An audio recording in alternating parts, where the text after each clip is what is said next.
Siapa yang mau tahu isi bukunya dari Greg Braden? Nah, aku hari ini mau membacakan bukunya Greg Braden, The Divine Matrix, Menyingkap Rahasia Alam Semesta. Di buku ini, wah ini bukunya bagus banget. Ini harganya 110.000. Aku beli sudah ada 3 minggu yang lalu. Sekarang aku mau coba baca, dan di sini ada 3 hal yang diceritakan, yaitu tentang pertama, menyingkap matriks ilahi, misteri yang menghubungkan segala sesuatu. Kemudian tentang jembatan antara imajinasi dan realitas, cara kerja matriks ilahi. Yang ketiga, pesan dari matriks ilahi, kehidupan, cinta, dan penyembuhan dalam kesadaran kuantum. Oke, sekarang aku mau bacakan ini. Aku bacakan dulu pendahuluannya ya. Aku punya setetes pengetahuan dalam jiwaku, biarlah ia larut dalam samudramu. Jalaluddin Rumi. Bagus banget. Semua materi eksis berkat sebuah kekuatan. Kita harus berasumsi bahwa di balik kekuatan ini terdapat eksistensi pikiran yang sadar dan cerdas. Pikiran inilah matriks semua materi. Max Planck, 1944. Melalui kalimat itu, Max Planck, bapak teori kuantum, menggambarkan medan energi universal yang menghubungkan segala sesuatu dalam penciptaan. Matriks ilahi. Matriks ilahi adalah dunia kita. Ia juga segala sesuatu di dalam dunia kita. Ia adalah kita dan semua yang kita cintai, benci, cipta, dan alami. Hidup di dalam matriks ilahi, kita menjelma sebagai seniman yang mengekspresikan nafsu, ketakutan, mimpi, dan hasrat terdalam melalui esensi kanvas kuantum misterius. Tetapi, kita adalah kanvas sekaligus lukisan di atas kanvas itu. Kita adalah cat sekaligus kuasnya. Dalam matriks ilahi, kita adalah wadah tempat segala sesuatu berada. Jembatan antara dunia di dalam dan di luar diri kita, serta cermin yang memperlihatkan pada kita apa yang telah kita ciptakan. Buku ini ditulis untuk Anda yang ingin membangkitkan kekuatan hasrat terbesar dan harapan terdalam Anda dalam matriks ilahi. Dalam matriks ilahi, Anda adalah benih keajaiban sekaligus keajaiban itu sendiri. Pendahuluan. Mari ke tepi, kita mungkin jatuh. Mari ke tepi, terlalu tinggi.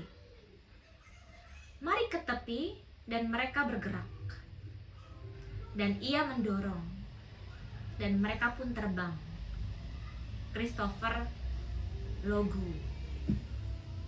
Melalui puisi di atas, kita disuguhi contoh yang indah tentang betapa besar kekuatan yang tengah menanti kita. Menanti ketika kita membiarkan diri kita berjalan melampaui batasan-batasan yang selama ini dianggap kebenaran. Dalam larik singkat pujangga kontemporer Christopher Logu tersebut, sebuah kelompok dikisahkan merasakan pengalaman yang jauh berbeda dari harapan awal mereka. Ketimbang hanya berada di tepi, melalui semangat yang dikobarkan guru mereka justru berhasil melampaui tepian, yang mengantar mereka pada pengalaman mengejutkan sekaligus menggugah kesadaran. Di wilayah baru yang belum terjamah, mereka mengalami diri mereka dalam cara yang baru. Dan pada prosesnya, mereka menemukan kebebasan baru. Secara garis besar, halaman-halaman selanjutnya dari buku ini bagikan upaya menuju tepian. Buku ini akan menjelaskan eksistensi medan energi matriks ilahi atau The Divine Matrix, yang berfungsi sebagai wadah sekaligus jembatan dan cermin dari segala sesuatu yang terjadi di antara manusia. Di antara manusia, dunia di dalam diri kita, dan dunia di luar tubuh kita. Kenyataan bahwa medan energi bisa ditemukan di seluruh entitas, dari partikel atom kuantum terkecil sampai galaksi-galaksi yang cahayanya baru kita lihat saat ini. telah mengubah apa yang kita yakini sebagai peran kita dalam penciptaan. Sebagian dari Anda mungkin akan membaca dan menemukan cara pandang yang sepenuhnya baru dan berbeda dari pemahaman umum tentang bagaimana segala sesuatu di dunia bekerja. Untuk sebagian lainnya, boleh jadi cara pandang ini menghadirkan sintesis antara sesuatu yang sudah dipahami atau diduga dengan kebenaran itu sendiri. Meskipun demikian, bagi setiap orang, keberadaan jejaring energi yang menghubungkan tubuh manusia, dunia, dan semua yang ada di semesta akan membuka gerbang menuju sebuah kemungkinan yang luar biasa dan misterius. Kemungkinan tersebut adalah kita tidak hanya berperan sebagai pengamat yang singgah sementara di alam semesta yang sudah lebih dulu ada. Ketika menyaksikan kehidupan dengan keberlimpahan spiritual dan material kita, berbagai relasi dan karir kita, cinta dan berbagai capaian terbesar kita, juga ketakutan dan kekurangan kita, tentu kita bisa menemukan cermin yang memantulkan keyakinan yang paling jujur. Namun seringkali tidak bisa kita sadari. Kita melihat semua itu termanifestasi melalui esensi misterius matriks ilahi. Dan kenyataan tersebut menunjukkan bahwa kesadaran atau consciousness memainkan peran penting dalam keberadaan alam semesta. Kita adalah seniman sekaligus seni ciptaannya. Meskipun terdengar tak masuk akal bagi kaum awam, gagasan ini telah menjadi perdebatan penting di kalangan pemikir jenius panjang sejarah. Sebagai contoh, dalam catatan autobiografinya, Albert Einstein menyampaikan keyakinan bahwa sejatinya manusia sekedar pengamat pasif yang hidup di alam semesta yang sudah lebih dulu ada. Sehingga eksistensi manusia hanya berpengaruh sangat kecil di dalamnya. Di luar sana telah tergelar semesta yang agung, katanya, yang ada dengan sendirinya tanpa perlu bergantung pada manusia, yang terhampar di hadapan kita layaknya teka-teki besar dan abadi, yang hanya sebagian kecil terjangkau pengamatan dan pikiran kita. Bertolak belakang dengan perspektif Einstein yang masih sering dijadikan acuan banyak ilmuwan saat ini, John Wheeler, fisikawan dari Princeton sekaligus kolega Einstein, menawarkan pandangan yang radikal tentang peran kita dalam proses penciptaan. Melalui kalimat yang sangat berani dan belak-belakan, Wheeler berkata, kita memiliki pandangan kuno bahwa semesta berada di luar sana. Dan di sini manusia sebagai pengamat, terlindung dengan aman oleh pelat kaca setebal 6 inci. Merujuk pada eksperimen di akhir abad ke-20 yang menunjukkan kepada kita bagaimana dengan sekedar mengamati sesuatu akan mengubah sesuatu itu. Wheeler melanjutkan, saat ini kita belajar dari dunia kuantum bahwa bahkan untuk mengamati objek yang amat kecil seperti elektron, kita harus memecahkan pelat kaca. Kita harus menjangkau ke dalamnya. Maka, istilah lama, pengamat, haruslah dicoret dari buku-buku. Dan kita mesti memasukkan istilah baru, yaitu partisipan. Sungguh pergeseran pemikiran yang radikal. Berdasarkan pengertian yang jauh berbeda tentang hubungan kita dengan alam semesta, Wheeler menyatakan bahwa mustahil bagi kita untuk sekedar menyaksikan semesta terwujud di sekitar kita. Eksperimen-eksperimen dalam fisika kuantum menunjukkan bahwa hanya dengan menyaksikan sesuatu sekecil elektron, semata-mata memfokuskan kesadaran kita pada apa yang dilakukan elektron itu meskipun hanya dalam waktu singkat, mampu mengubah perilaku elektron itu tepat pada saat kita menyaksikannya. Eksperimen-eksperimen ini menegaskan betapa tindakan observasi juga merupakan tindakan penciptaan. Dan kesadaran atau saat observasi dilakukan, itulah yang melakukan proses penciptaan. Penemuan ini seolah-olah mendukung pendapat Wheeler bahwa kita tidak bisa lagi menganggap diri kita sebagai pengamat yang tidak memiliki dampak bagi dunia yang kita amati. Karena diri kita turut berpartisipasi dalam proses penciptaan, alih-alih hanya singgah di alam semesta pada suatu periode singkat dan dari kehidupan nan panjang. Dibutuhkan persepsi baru tentang apa itu alam semesta dan bagaimana caranya bekerja. Dasar pandangan radikal tersebut menjadi landasan bagi serangkaian buku dan makalah fisikawan Princeton lain yang juga kolega Einstein, David Bohm. Sebelum kematiannya pada tahun 1992, Bohm meninggalkan dua teori pelopor yang menawarkan pandangan amat berbeda tentang alam semesta dan peran kita di dalamnya. Teori pertama adalah interpretasi fisika kuantum yang melatar belakangi pertemuan dan pertemanan Bohm dengan Einstein. Teori ini telah membuka pintu untuk apa yang disebut Bohm sebagai operasi kreatif dari lapisan-lapisan realitas utama. Dengan kata lain, ia percaya ada ranah penciptaan yang lebih dalam atau lebih tinggi yang menunjang cetak biru dari segala sesuatu yang terjadi di dunia. Dari lapisan-lapisan realitas yang lebih halus inilah dunia fisik kita berasal.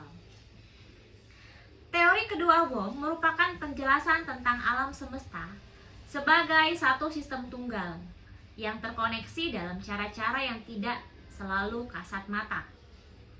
Pada pekerjaan awal di Lawrence Radiation Laboratory, saat ini Lawrence Livermore National Laboratory, Universitas California, Bohm berkesempatan untuk mengobservasi partikel kecil atom dalam kondisi serupa gas khusus yang disebut plasma. Bohm melihat ketika dalam kondisi plasma, partikel tersebut cenderung tidak bereaksi sebagai unit individual, seperti yang sering kita pikirkan, dan tampak saling terkoneksi sebagai bagian dari eksistensi yang lebih agung. Eksperimen-eksperimen ini menyiapkan landasan bagi karya rintisan yang kemudian membuat Bohm dikenal luas, yaitu bukunya pada tahun 1980, Wholeness and the Implicate Order.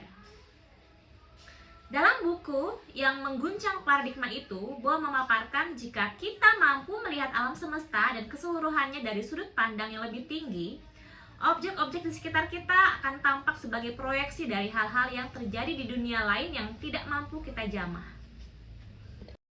Ia memandang apa yang kasat mata dan yang tak kasat mata sebagai ekspresi dari tatanan yang lebih besar dan universal. Untuk membedakan keduanya, ia menyebut dua dunia ini sebagai implicate atau niskala dan explicate atau skala.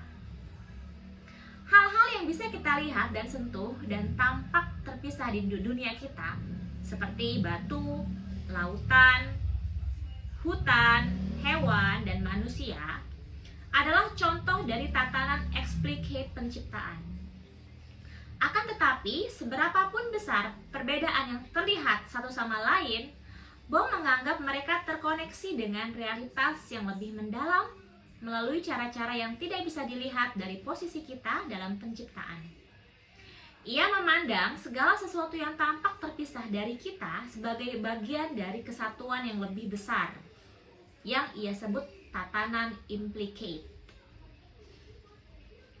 Untuk menjelaskan perbedaan antara implicate dan explicate, ia memberikan analogi tentang arus yang mengalir. Menggunakan bentuk-bentuk abstrak air yang mengalir dalam arus yang sama sebagai metafora, Bohm menjelaskan soal ilusi keterpisahan. Dalam arus ini, seseorang bisa saja melihat pola pusaran, riak, gelombang, percikan, dan lain-lain yang terus berubah, yang terbukti tidak mempunyai eksistensi independen. Meskipun pola-pola air itu tampak terpisah di mata kita, Bohm melihat bahwa semuanya terkait erat dan saling terkoneksi. Peralihan bentuk air yang memampang pola-pola abstrak semacam itu hanya bermakna independensi relatif, bukan eksistensi independen yang mutlak, ujarnya. Dengan kata lain, semua merupakan bagian dari air yang sama.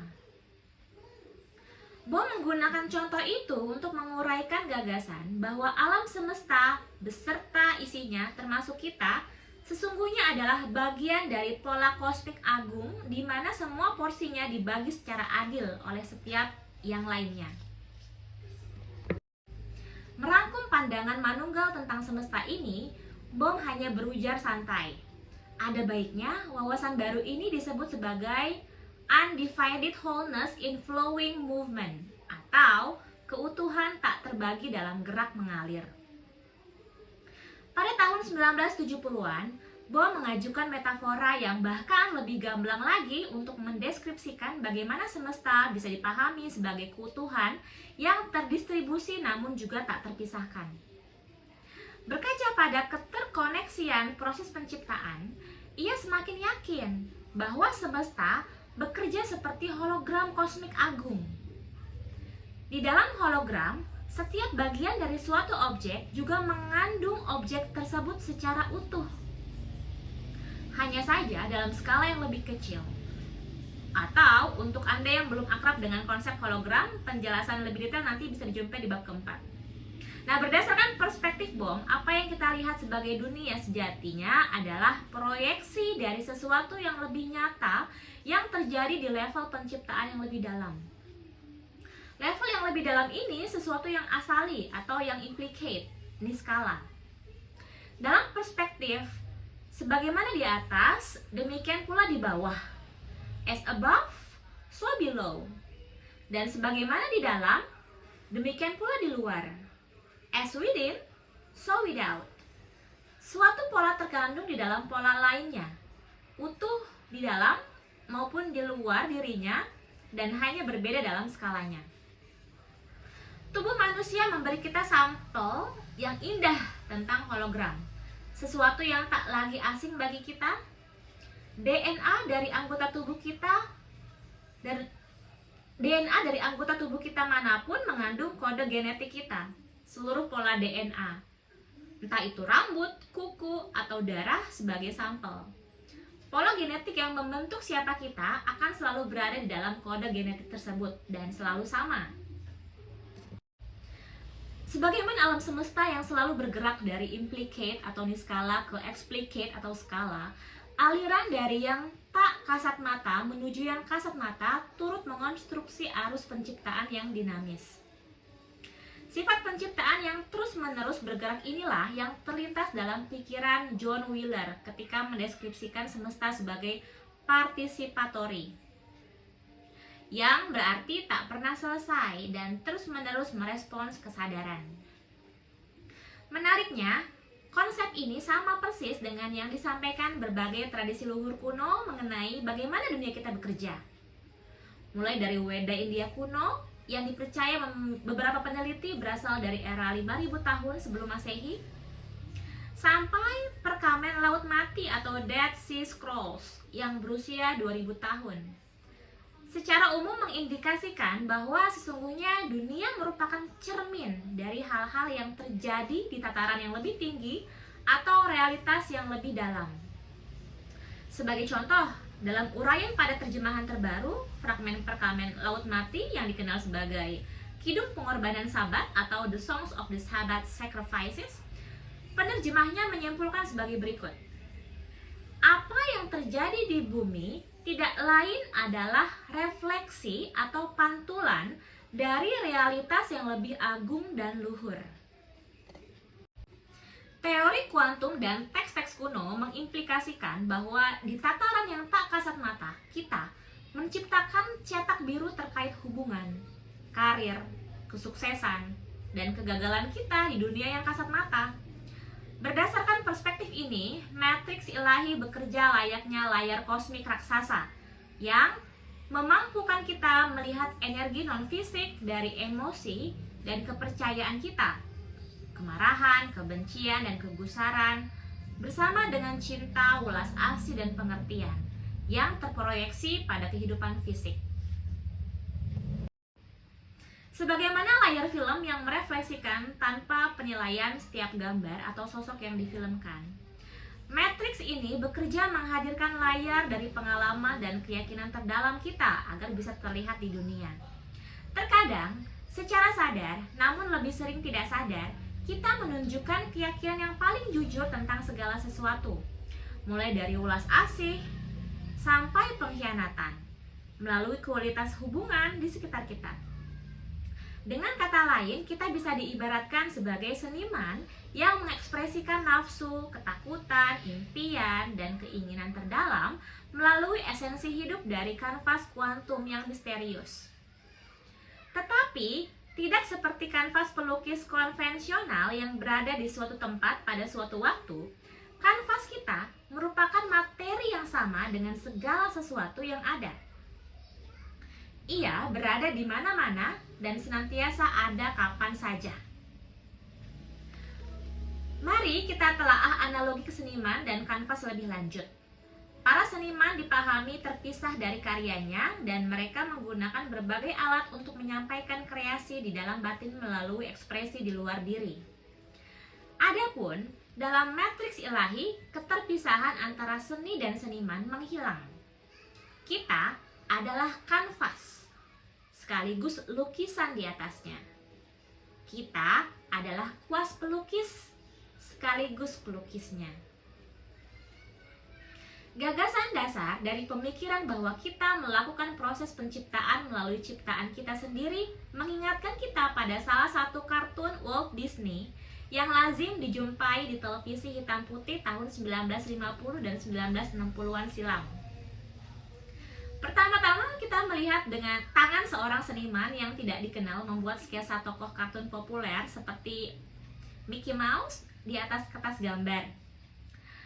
Saat sketsa mulai terbentuk, mendadak gambar tersebut bergerak dan menjadi hidup. Kemudian, Mickey akan mulai menciptakan gambarnya sendiri berupa sejumlah karakter kartun lain dari dalam sketsa itu. Tiba-tiba saja, seniman aslinya sudah tidak lagi diperlukan dan benar-benar keluar dari gambar. Ketika tangan sang penggambar tak lagi terlihat, Mickey dan teman-temannya kemudian melakoni jalan hidup dan kepribadiannya masing-masing. Ketika semua orang di rumah, khayalan telah tertidur, seluruh penghuni dapur akan bergerak gembira.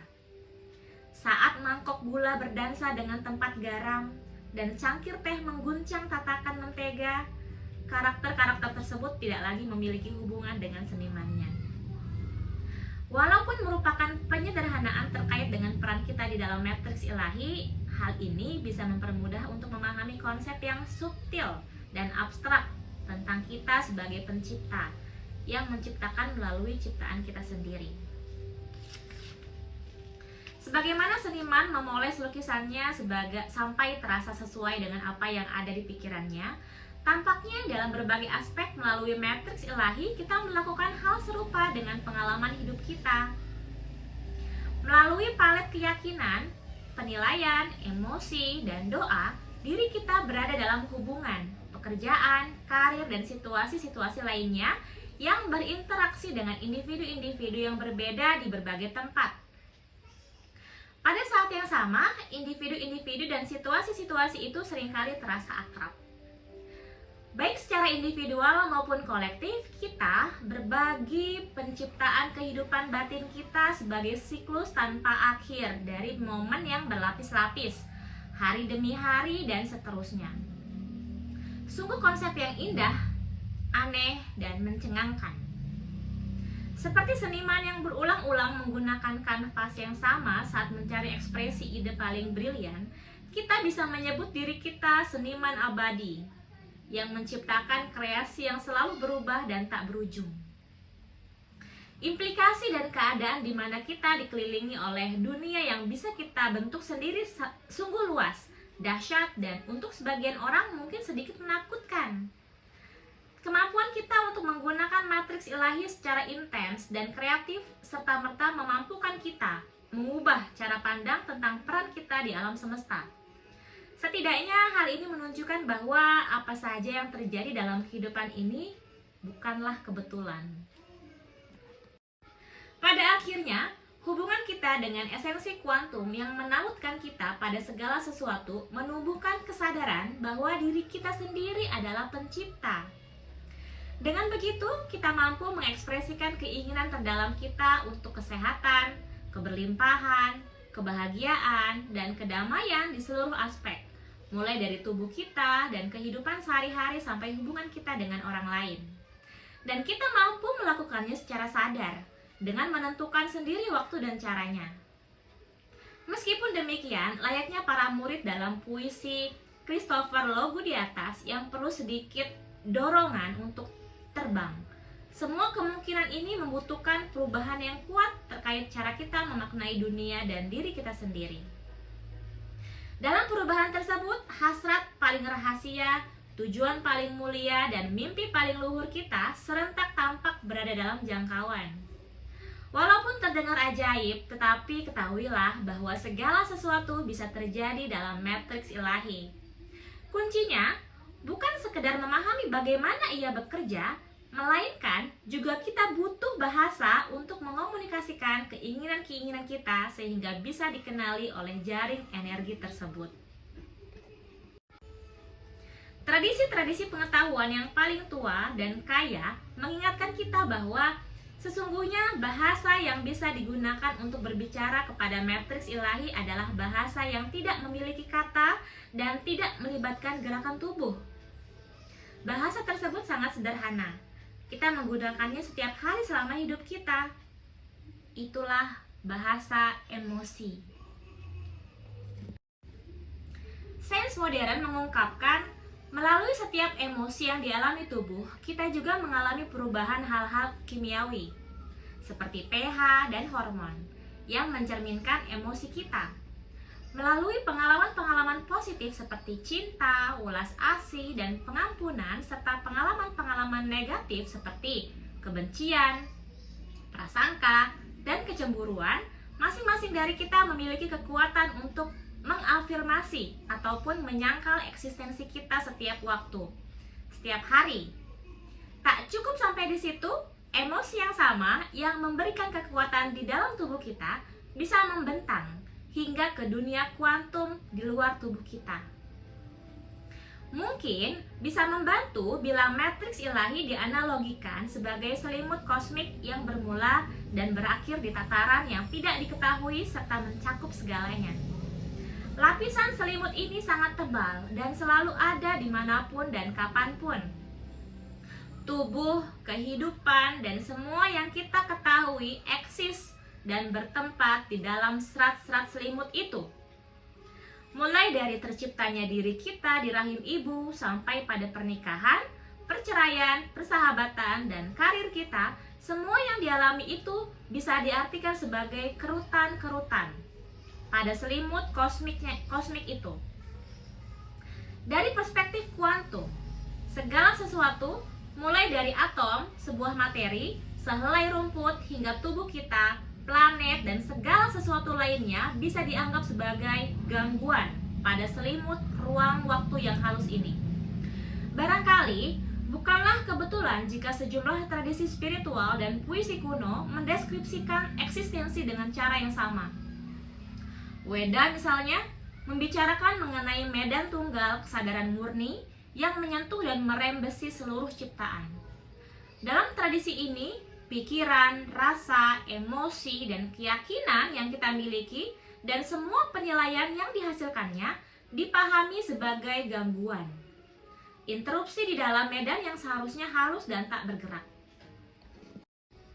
Dengan cara yang sama, naskah abad ke-6 Sin Ming yang diterjemahkan sebagai kitab keyakinan dan pikiran mendeskripsikan karakter dari sebuah esensi yang merupakan cetak biru bagi segala sesuatu dalam penciptaan. Esensi itu disebut Tao, yang pada dasarnya melampaui semua penjelasan, seperti yang kita temukan pada kitab Weda. Semuanya adalah Tao. Ia merupakan wadah dari seluruh pengalaman sekaligus pengalaman itu sendiri. Tao diartikan sebagai sesuatu yang sempurna, seperti ruangan maha luas, tak lebih dan tak kurang. Menurut Sin Sin Ming, jika kita mengganggu ketentraman Tao melalui penilaian, maka harmoni akan menjauh dari kita. Ketika hal ini terjadi dan kita terjerat dalam perasaan marah dan terpisah, terdapat panduan untuk memperbaiki keadaan. Agar bisa langsung merasakan harmoni dengan realitas, maka ketika keraguan datang, katakan saja, bukan dua. Dalam bukan dua ini, tak ada yang terpisah, tak ada yang tak terengkuh. Pikiran bahwa diri kita adalah pengganggu dalam matriks memberi kita cara yang ampuh untuk mengonsepsikan dunia kita dan diri kita sendiri. Jika misalnya kita ingin menciptakan hubungan yang baru, sehat, dan penuh gairah, membiarkan kisah cinta yang sehat merasuki hidup, atau memberikan solusi perdamaian untuk Timur Tengah, kita harus menciptakan gangguan baru dalam keadaan medan tersebut. Kita harus menciptakan gangguan baru dalam medan tersebut.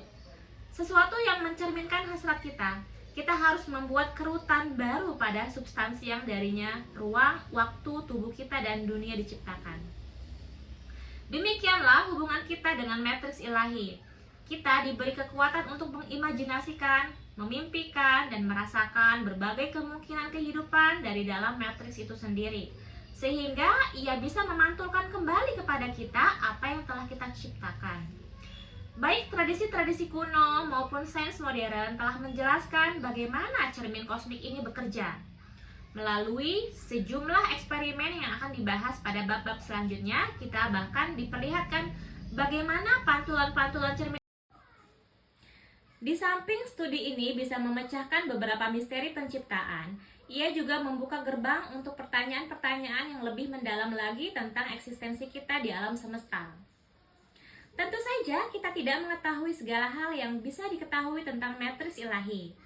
Sains tidak memiliki semua jawaban. Ilmuwan bahkan tidak tahu dari mana matriks ilahi berasal. Dan kita pun sadar bahwa kita bisa mengkajinya selama ratusan tahun ke depan dan masih tetap tidak menemukan jawabannya.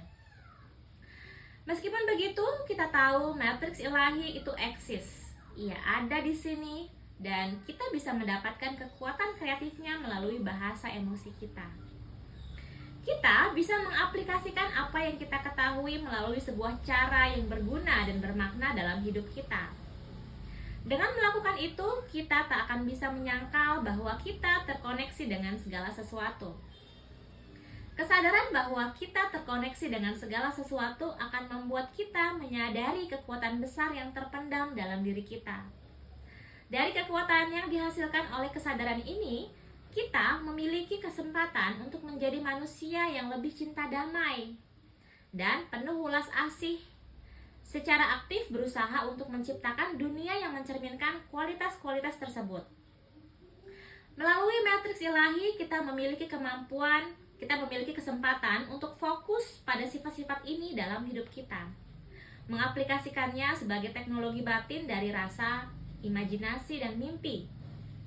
Ketika kita melakukannya, kita menyentuh esensi sejati dari kekuatan yang bisa mengubah kehidupan kita dan dunia. Tentang buku ini, dalam berbagai aspek, pengalaman kita terhadap matriks ilahi bisa dibandingkan dengan perangkat lunak atau software yang menjalankan komputer. Pada keduanya, instruksi harus disampaikan dengan bahasa yang bisa dimengerti oleh sistem. Untuk komputer, bahasa yang digunakan adalah kode numerik berupa angka 0 dan 1. Adapun untuk kesadaran, bahasa yang digunakan berbeda. Sesuatu yang tidak menggunakan angka, abjad, bahkan huruf. Karena kita adalah bagian dari matriks ilahi, tentu saja kita telah mempunyai segala sesuatu yang diperlukan untuk berkomunikasi dengannya, tanpa perlu instruksi manual atau pelatihan khusus. Dan kita memang bisa melakukannya. Bahasa kesadaran merupakan pengalaman universal dari emosi manusia. Kita telah mengetahui bagaimana mencintai, membenci, merasa takut, dan memaafkan. Menyadari bahwa perasaan-perasaan itu merupakan instruksi-instruksi yang memprogram matriks ilahi, kita bisa mengasah kemampuan kita untuk lebih memahami cara menarik kebahagiaan, kesembuhan, dan kedamaian dalam hidup kita. Buku ini tidak dimaksudkan sebagai karya definitif tentang sejarah sains dan fisika modern. Ada banyak karya lain yang telah menyampaikan informasi serupa pada kesadaran kita. Sebagian dari karya tersebut bahkan saya referensikan dalam buku ini. Hyperspace karya Michio Kaku misalnya, dan Wholeness and the Implicate Order karya David Bohm. Masing-masing merepresentasikan cara pandang baru yang jitu untuk melihat dunia kita. Buku ini dimaksudkan sebagai alat bantu, sebuah panduan yang bisa kita aplikasikan untuk menguak misteri kehidupan sehari-hari. Karenanya, ada beberapa bagian di mana saya memilih untuk fokus membahas hasil eksperimen-eksperimen kuantum yang radikal dan tidak terduga dibanding menyulitkan diri dengan berbagai detail teknis dari eksperimen-eksperimen tersebut. Agar kita memahami kekuatan untuk mewujudkan kesembuhan, kedamaian, kebahagiaan, romansa, dan pertemanan, juga untuk mempertahankan diri dalam lautan waktu. Penting kiranya untuk memperhatikan apa-apa yang disampaikan hasil eksperimen-eksperimen tersebut tentang diri kita, dibanding dengan poin-poin mendetail tentang bagaimana eksperimen-eksperimen dilakukan. Namun, jika Anda tertarik mempelajari detail teknisnya, saya telah menyertakan sumbernya pada catatan kaki. Bagi banyak orang, terobosan dalam fisika kuantum tidak lebih dari sekedar fakta menarik, bahan pembicaraan saat konferensi atau lokakarya atau saat menyeruput kopi Starbucks, tetapi sedalam apapun implikasinya dan setinggi apapun filosofinya, relevansi berbagai penemuan tersebut dengan kehidupan kita tampak minim. Apa untungnya bagi kita? Misalnya, mengetahui partikel sebuah materi bisa berada di dua tempat secara bersamaan, atau elektron bisa berpindah lebih cepat dari cahaya. Pengetahuan itu baru menjadi sesuatu yang penting hanya ketika kita mampu mengaitkannya dengan kehidupan kita sehari-hari. Ya, buku ini ingin menjembatani misteri dunia kuantum dengan pengalaman hidup sehari-hari. Selain mendeskripsikan hasil beberapa penemuan, buku ini akan membawa kita selangkah lebih jauh, memberikan makna tentang bagaimana penemuan-penemuan saintifik tersebut bisa membantu kita menjadi orang yang lebih baik, dan bersama-sama membangun dunia yang lebih baik. Saya menulis buku ini demi satu alasan, menawarkan denyut harapan, kemungkinan dan pemberdayaan di dunia yang kerap membuat kita merasa kecil, tak berguna, dan tak berdaya. Dan saya ingin menyampaikannya melalui gaya percakapan yang bisa menggambarkan wawasan-wawasan mengagumkan dari sains modern dengan cara yang mudah dipahami dan menarik. Pengalaman saya melakukan presentasi langsung menunjukkan bahwa untuk bisa menjangkau para pendengar dengan tepat, sangat penting untuk menghargai cara mereka belajar.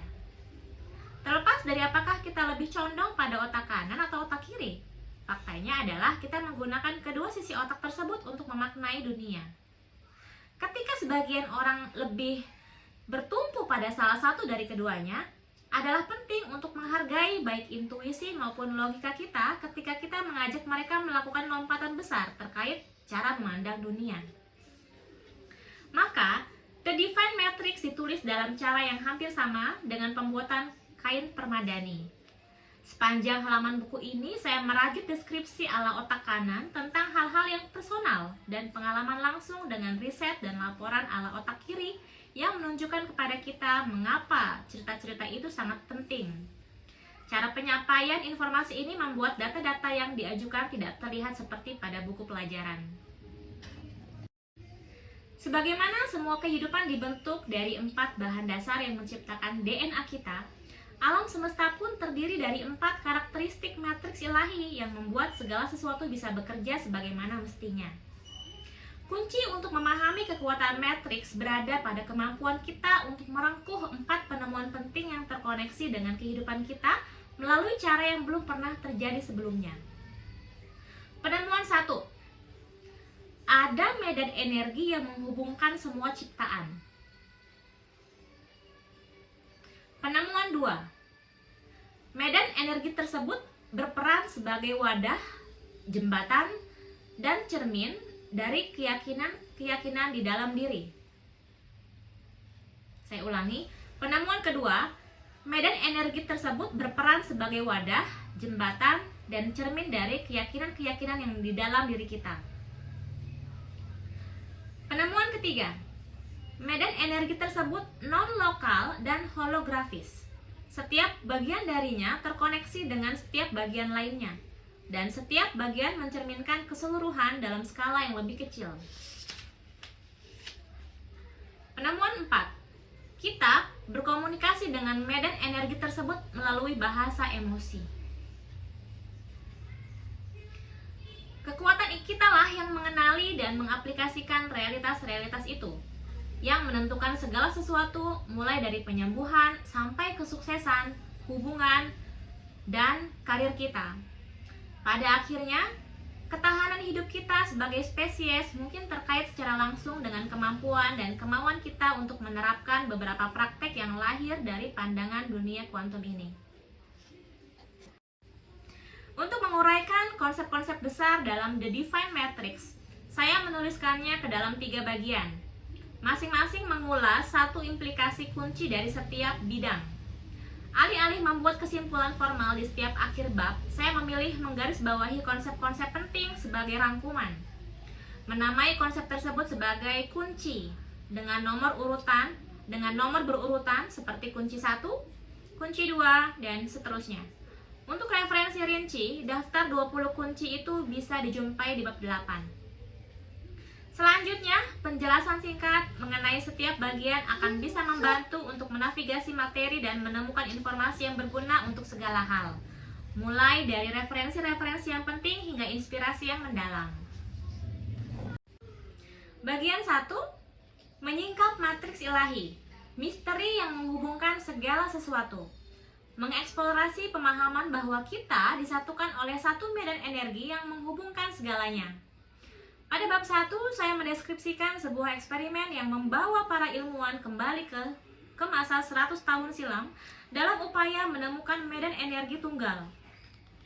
Di bagian ini pun saya mengulas riset abad ke-20 dalam fisika kuantum yang memaksa para ilmuwan untuk mengoreksi kembali eksperimen awal yang menyatakan bahwa segala sesuatu saling terpisah.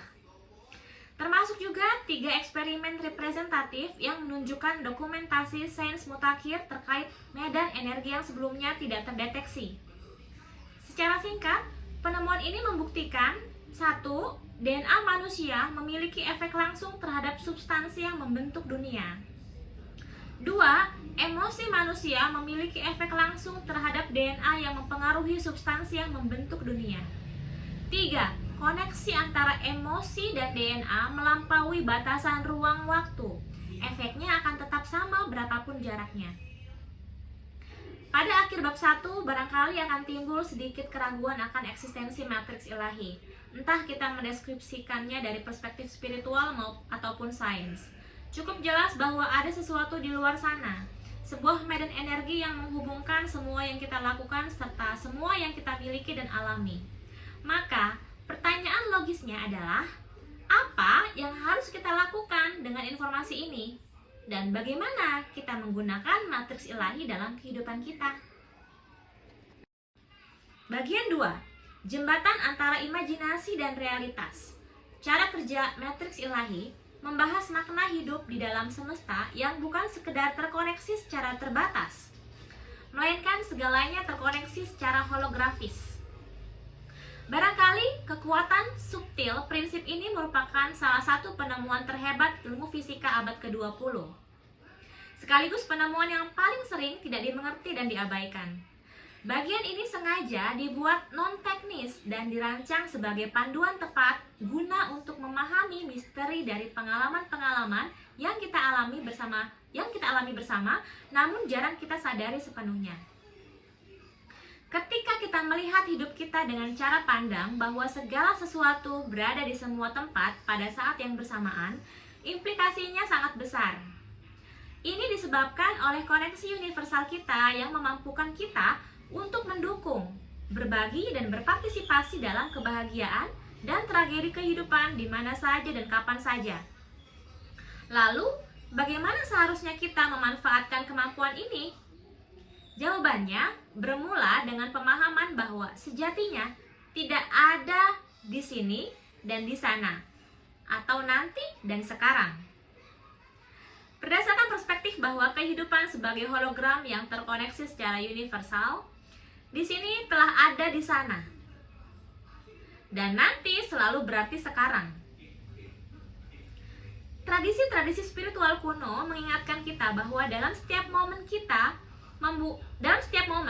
membuat pilihan-pilihan, baik mengafirmasi atau menyangkal kehidupan kita. Setiap detik kita menempatkan diri kita dalam suatu cara yang mengisi atau mengosongkan hidup kita. Menarik napas dalam-dalam dan meneguhkan kehidupan atau menghela napas pendek dan menyangkal kehidupan atau berpikir dan berbicara tentang orang lain dengan cara yang menghormati atau melecehkan. Melalui kekuatan kesadaran non-lokal dan holografis, keputusan-keputusan yang tampak tidak signifikan memiliki konsekuensi yang melampaui tempat dan momen dari kehidupan kita. Akumulasi keputusan individual kita menjadi realitas kolektif kita. Inilah yang membuat penemuan ini menarik sekaligus menakutkan. Melalui pemahaman ini, kita bisa mengetahui mengapa harapan, pikiran, dan doa kita sesungguhnya telah tercapai, bahwa kita tidak dibatasi tubuh kita atau hukum-hukum fisika. Bagaimana kita mendukung orang-orang tercinta dimanapun, mulai dari medan perang sampai ruang rapat tanpa harus kemana-mana. Bahwa kita benar-benar memiliki potensi untuk menyembuhkan secara instan. Bahwa sangat mungkin bagi kita untuk melihat melampaui ruang waktu tanpa harus membuka mata. Bagian ketiga, pesan dari matriks ilahi. Hidup, cinta, dan penyembuhan dalam kesadaran kuantum. Menggali secara langsung aspek-aspek praktis dari makna hidup dalam medan energi tunggal, seiring dengan bagaimana hal tersebut mempengaruhi berbagai kejadian dalam hidup kita. Dengan beberapa contoh tentang sinkronisitas dan kebetulan, tindakan penyembuhan yang intens dan dampak dari koneksi kita yang paling intim. Bagian ini berperan sebagai pola dasar untuk mengenali makna pengalaman-pengalaman serupa yang terjadi dalam hidup kita.